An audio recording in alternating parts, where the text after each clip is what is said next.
Sa inyo mga kamokong, may konting advice lang po sa inyo si kamokong sa mga baguhan pa lang dyan sa relationship.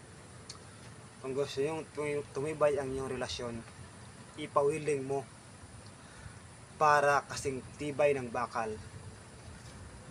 Kahit kalawangin, hindi yan bibitaw. Shout out nga pala kay B-Boy ng Antipolo. Kamokong, shout out.